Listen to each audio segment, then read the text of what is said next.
Chicago's education system was built by a guy named John Dewey. John Dewey, the philosopher and education reformer at the University of Chicago, is widely regarded by liberals as the grandfather of this progressive education we're talking about.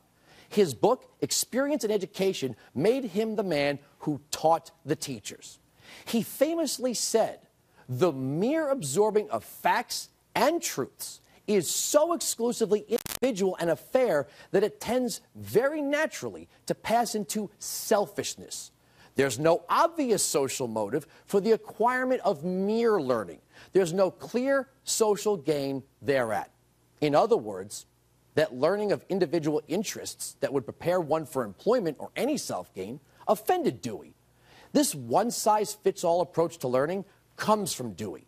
He set up a lab school in 1896, this should start to be kicking in, with ties to the University of Chicago.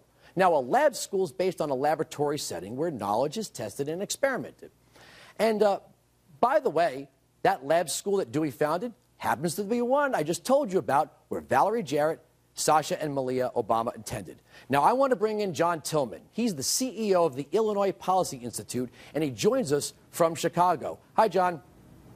How you doing? Great to be with you, Andrew. I just want to ask you, would all the money in the world make this situation in Chicago better? Can it make a bad teacher good?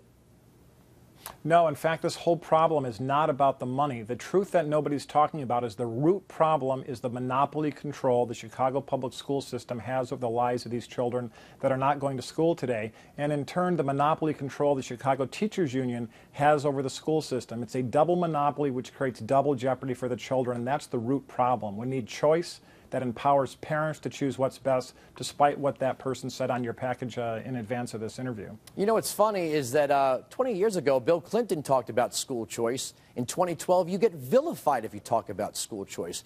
The marketplace, that's so offensive. We don't want to measure results and then let parents make choices, do we?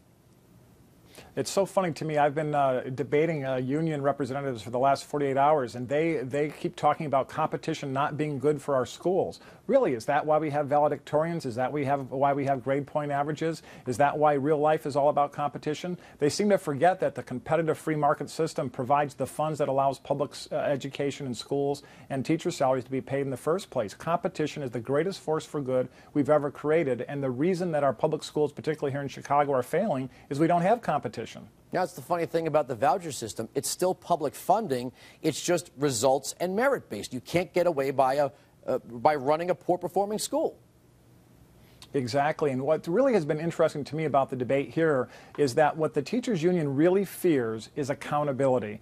Even the very modest reforms that Mayor Emanuel is talking about, what they really object to is the idea that teachers should be measured for their performance. And they're repelled by that idea. At the same time, they're teaching classes where they're giving out grades for their children's performance. And I think that's really the height of hypocrisy on so many levels. You know, it's funny. One last thing, and I don't want to spend too much time on this, but when you talk about the kids who aren't going to school, it's not the mayor's kids. It seems that if you have the right into the right elite school, you're doing just fine.